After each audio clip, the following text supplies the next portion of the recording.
What if the person you are searching for has already been searching for you, but neither of you can hear the signal?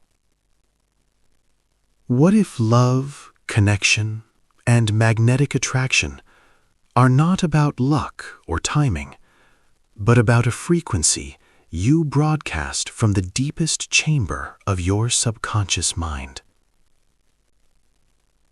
Right now, in this very moment, you are standing at the edge of a vast inner ocean, and beneath its surface lies a symbol, a dream symbol, one that has visited you in sleep, in daydreams, in fleeting moments when your conscious mind surrenders control. This symbol is not random.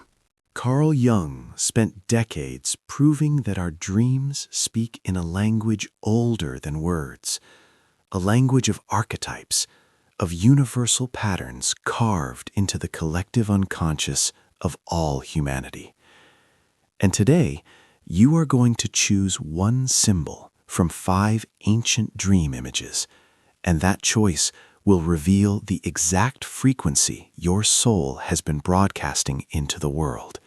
The frequency that either attracts or repels the connections you crave most. But here is what you need to understand before you choose. This is not just about romance. This is about every relationship that has ever confused you, every person who walked away without explanation, every connection that felt almost right, but dissolved like smoke. By the end of this video, you will know the one hidden truth about your attraction frequency that has been silently shaping your entire relational reality.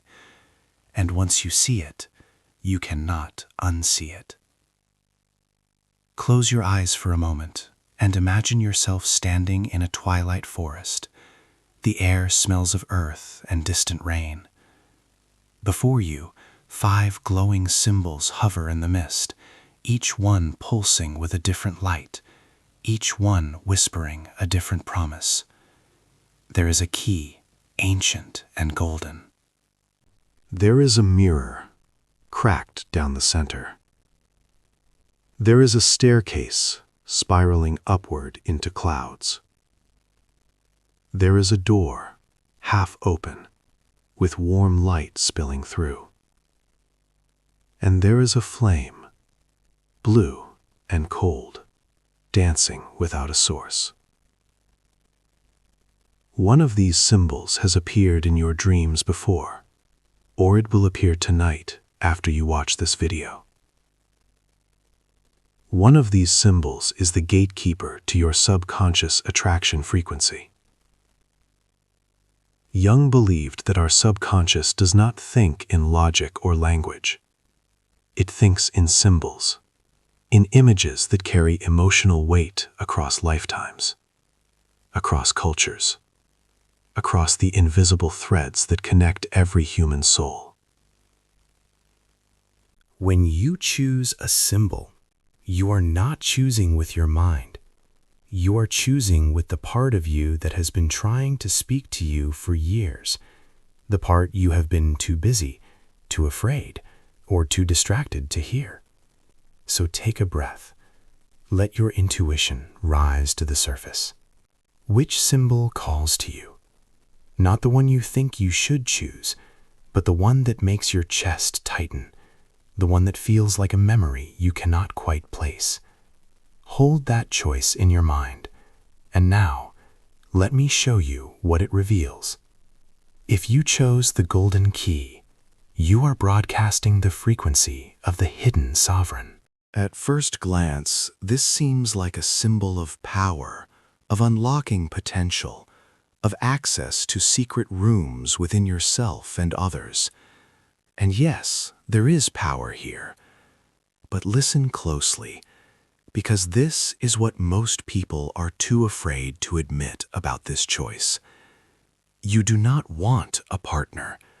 You want a kingdom. Deep in your subconscious, attraction is not about vulnerability or surrender. It is about finding someone worthy of the throne beside you, someone who can match your vision, your ambition, your refusal to settle for anything less than extraordinary. Jung called this the sovereign archetype, and it lives in people who were raised to believe that love is earned through achievement, through proving your worth, through being exceptional enough to deserve devotion. But here is the shadow. The golden key also represents the lock you have placed around your own heart. You attract people who admire you, who orbit your light, but you do not let them in. You test them. You wait for them to prove they are capable of holding your complexity, your intensity, your silent demand for greatness. And when they fail, when they reveal themselves to be human, flawed, inconsistent, you retreat. You tell yourself they were not ready, but the truth your subconscious is hiding from you is this. You are terrified that if someone truly sees you, not the sovereign, not the achiever, but the child inside who once felt invisible, once felt not enough, they will leave. So you keep the key. You keep the control. And your attraction frequency hums with a signal that says, I am magnificent, but I am alone. The people you attract sense this. They feel the walls even as they admire the castle. They fall in love with your potential, but exhaust themselves trying to reach your heart. If this is you, the question Jung would ask is not how do you find the right person, but when will you unlock the door you have been guarding and let someone see the sovereign without the crown? Now, if you chose the cracked mirror, you are broadcasting the frequency of the wounded seer. This is one of the most misunderstood symbols in the unconscious, because on the surface, a cracked mirror suggests broken self-image, fragmented identity, distortion. And yes, there is pain here, but there is also profound power. You see what others cannot see. You see through facades, through performance, through the masks people wear in daylight. Maybe you had a parent who was emotionally unavailable, and you became the caretaker. Maybe you were the child who had to be strong while everyone else fell apart. And now your subconscious broadcasts a frequency that says, I will see you, I will understand you, I will not judge you. And wounded souls hear that signal from across crowded rooms. They are drawn to you like moths to a flame. But here is the painful truth.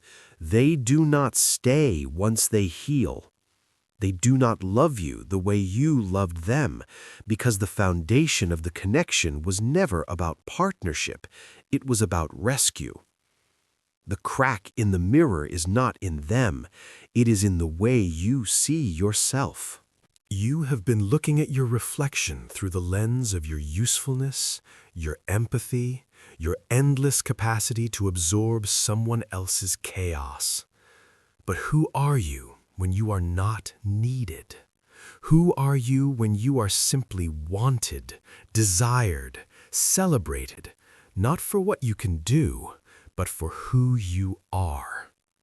Jung would tell you that until you heal the crack, until you see yourself as whole, your attraction frequency will keep summoning the same archetype in different faces. The next part of this journey is even more revealing, so stay with me, because the symbol you did not choose may hold the key to your liberation. If you chose the spiral staircase, you are broadcasting the frequency of the eternal seeker. This is the symbol of transcendence, of upward movement, of the soul that refuses to stay in the lowlands of ordinary existence. You are attracted to mystery, to depth, to people who feel like puzzles you can solve, like books you can never finish reading. Jung called this the drive toward individuation, the lifelong process of becoming your fullest self. And you, spiral staircase chooser, are addicted to growth. You do not want comfort. You want transformation. You do not want stability. You want evolution. And so you attract people who mirror that intensity. People who are also climbing, also seeking, also hungry for something more. But here is the shadow. And listen closely, because this changes everything. You are so focused on the climb that you never stop to rest. You are so obsessed with becoming that you forget to be. Your relationships feel like projects. Your partners feel like companions on a shared quest. But the moment the growth slows, the moment the conversation becomes routine, the moment you reach a landing on the staircase, you panic. You convince yourself you have outgrown them. You tell yourself the connection has run its course. But the truth your subconscious is hiding is this: you are afraid of arrival. You are afraid that if you stop seeking, if you stop climbing, you will discover that the person you have been searching for, the love you have been chasing, was never at the top of the staircase.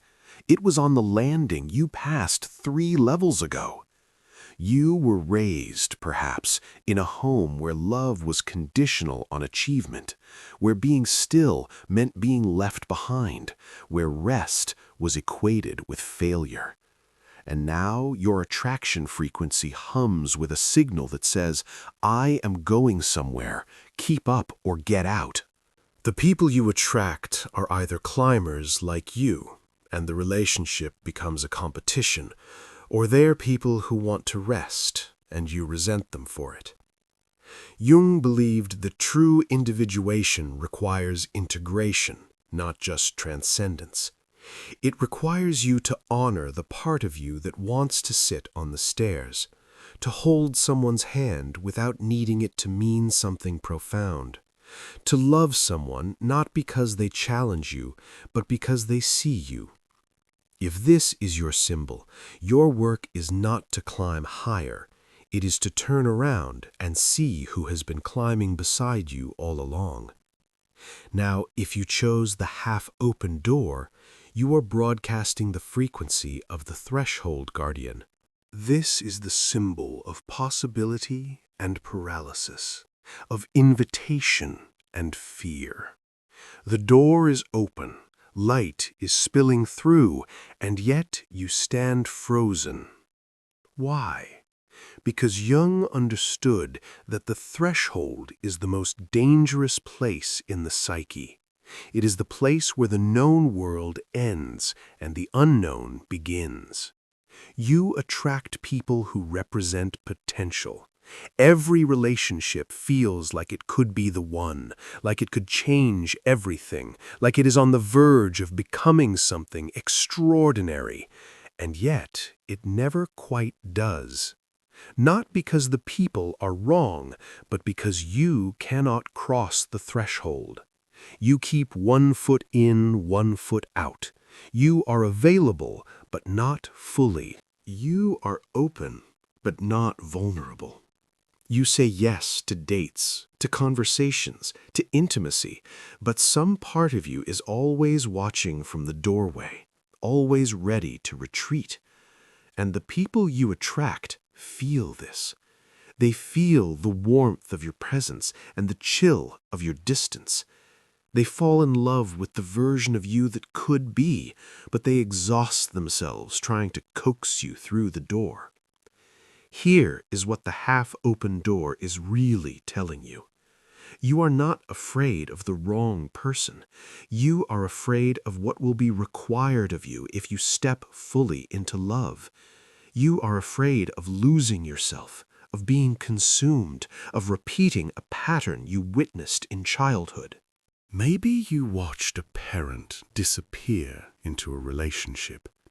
watched them sacrifice their identity, their dreams, their autonomy. And you made a vow, conscious or not, that you would never let that happen to you. So now your subconscious broadcasts a frequency that says, I am here, but I am not yours. I am close, but I am not caught. And you attract people who are either patient enough to wait, and they become exhausted, or people who are also half in, and the relationship becomes a dance of two people circling each other, never quite touching. Jung would ask you this: what if stepping through the door does not mean losing yourself? What if it means finding the part of you that only exists in true connection, in the risk of being fully seen, fully held, fully loved? The door is not a trap, it is an invitation, and your attraction frequency will shift the moment you stop guarding the threshold and start trusting what waits on the other side. And finally, if you chose the blue flame, you are broadcasting the frequency of the alchemist. This is the rarest choice and the most misunderstood. Blue flame does not burn with heat, it burns with cold. It is the fire of transformation, of transmutation, of turning lead into gold, pain into power, loneliness into sacred solitude. You do not attract people easily. You do not fit into the ordinary rhythms of dating, of small talk, of surface connection. Jung spoke of the alchemical process as the work of the soul, the slow, painful, beautiful process of becoming whole. And you, blue flame chooser, are in the middle of that work. Your attraction frequency is not loud, it is not desperate, it is not even looking, and yet you are magnetic in a way that unnerves people. You attract intensity or nothing. You attract people who are also on the alchemical path, people who have been through their own fire and emerged transformed. Or you attract people who are terrified of you, who sense that being close to you will require them to change, to face themselves, to burn away everything false, and they run. Here is the shadow, and this is the part no one tells you. You have made a religion out of your solitude. You have convinced yourself that you are too deep, too complex, too evolved for ordinary love. But the truth your subconscious is hiding is this: you are not too much. You are afraid of being too little. You are afraid that if someone truly knows you, if they see past the mystique, past the intensity, past the blue flame, they will find a person who is tender, who is scared, who wants to be held just like everyone else. You were the child who learned early that the world was not safe, that people leave, that love is unreliable.